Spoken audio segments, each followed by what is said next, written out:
তৃণমূল কংগ্রেস চলে গেছে, সঙ্গে জয় বাংলাকেও নিয়ে গেছে নাকি সেই জয় বাংলা আছে? আমরা কথা বলবো। আমাদের সঙ্গে আজকে আছেন ডক্টর রজত শুভ্র ব্যানার্জি। রজত স্যার, নমস্কার। জয় বাংলা এই স্লোগানটি ব্যান করা উচিত। আপনিও তীব্র ধিক্কার জানিয়েছেন এই জয় বাংলা নিয়ে, এবং আপনিও সহমত পোষণ করেছেন ব্যান করা বিষয়টা নিয়ে। কি বলবেন?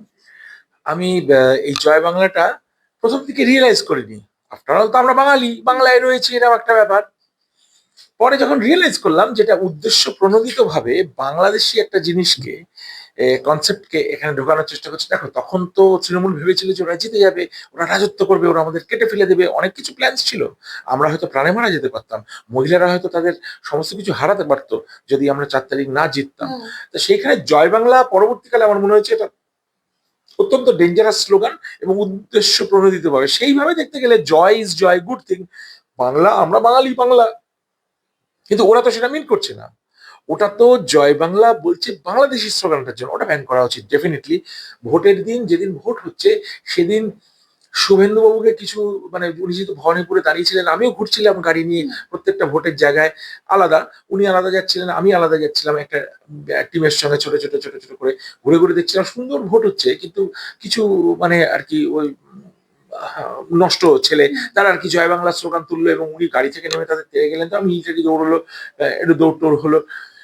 এবং সত্যি কথা বলতে কি, আমার বন্ধু বান্ধবদের মধ্যে, আমার আত্মীয় স্বজনের মধ্যে পিছন থেকে জয় বাংলা শুনে আমি স্তম্ভিত হয়ে গেছিলাম যে আমাকে জয় বাংলা বলছে এবং মানে মোদিজিকে চোর বলছে, মোদিজিকে চোর বলছিল। এটা বলা হয়, জয় বাংলা ব্যান করা উচিত। এবং এখনো যারা জয় বাংলা বলছে তাদের সেকশন করা উচিত, আমাদের এফআইআর করে তাদের কি আইনগত কি ব্যাপারগুলো আছে, সেই আইনটা আমি বুঝি না, বলে আইনগত, আইন অনুযায়ী কোন রকমের কিছু ব্যবস্থা তাদের জন্য নেওয়া উচিত। জয় বাংলা এখানে বলা যাবে না, এখানে বলা যাবে না, এখানে আজাদ পাকিস্তান বলা যাবে না, আজাদ কাশ্মীর বলা যাবে না। এগুলো বন্ধ করতে হবে।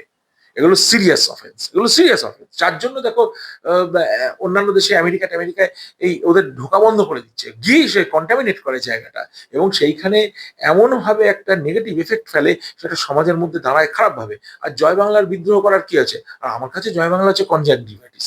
স্যালাইন জল দাও, চোখে জলের ঝাপটা দাও, কমে যাবে। জয় বাংলা এসেছিল কন্টাজিয়াস অসুখ, এবার এখানেও এসেছিল স্লোগানে। স্লোগানটাকে সেকশন করে ব্যান করা হোক।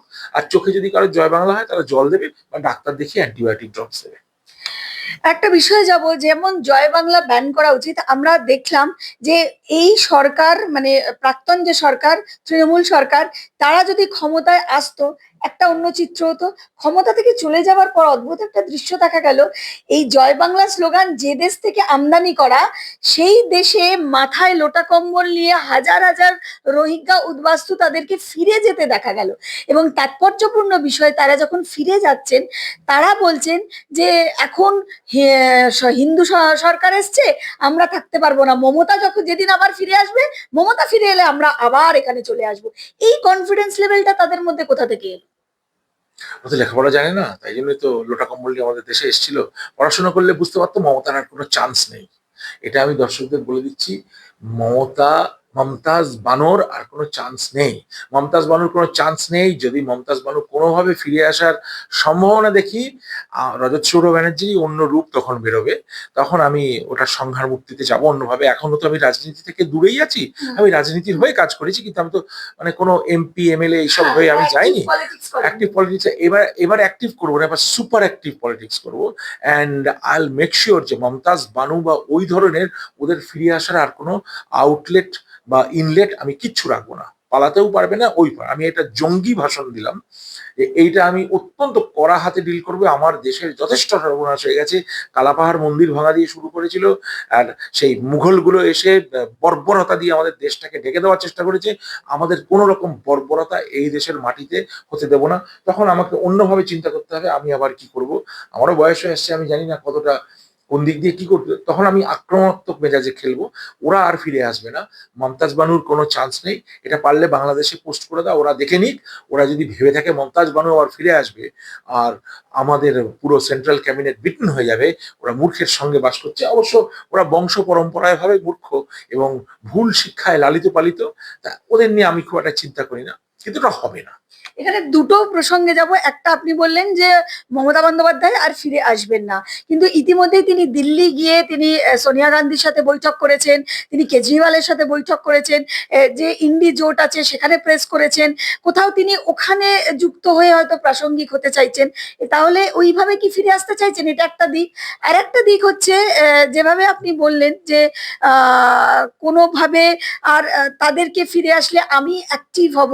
তা আমাদের কনস্টিটিউশনে কিন্তু ধর্মনিরপেক্ষতা বা সেকুলারিজম এটা মানে ইনপুট করা আছে, এখানে আছে।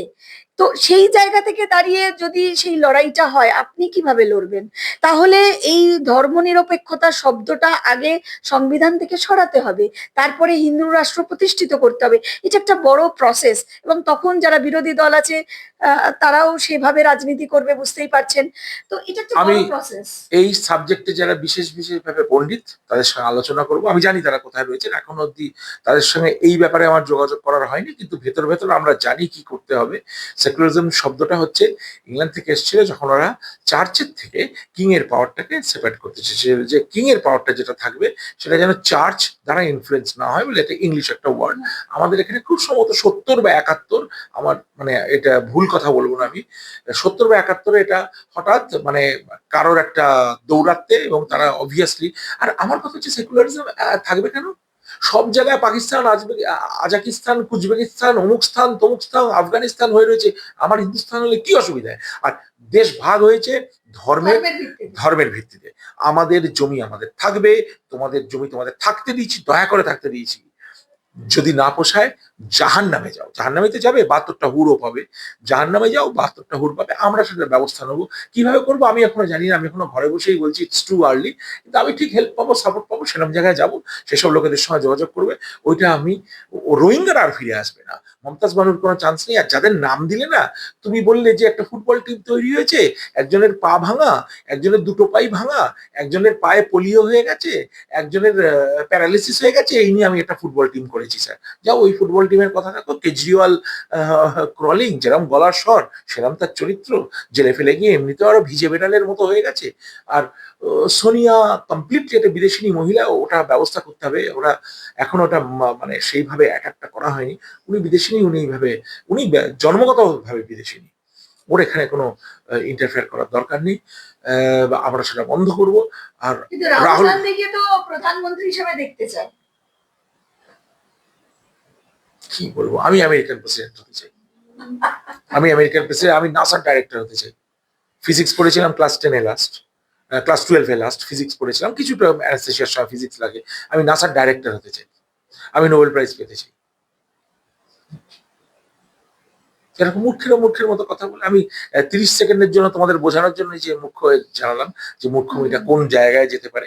ওই রকম আমি এদের বলি না যে একটা কি, এই যে অলিক জিনিসটা, এটা হচ্ছে একটা সাইকেট্রিক ইলনেস। কিন্তু তোমাকে তোমার অকাতটা বুঝতে হবে।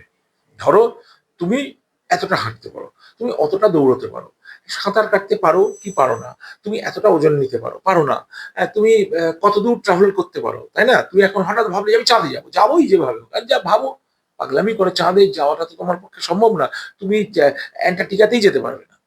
অ্যান্টার্কটিকাতে যেতে গেলে তোমার 3 মাসের ট্রেনিং লাগে, আর্টিক অ্যান্টার্কটিক ওই জায়গাটা যেতে গেলে, তাই না?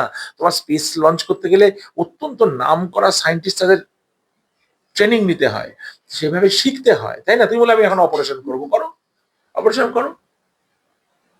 হালাল কি করো, তোমার অপারেশন ওইটাই হবে, হালাল হালাল করা ছাড়া আর কিছু করতে পারবে না।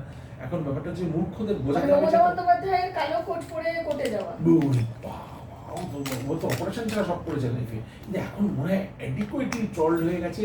কোনো ওর বাড়ির লোককেও ওকে ভোট দেবে না।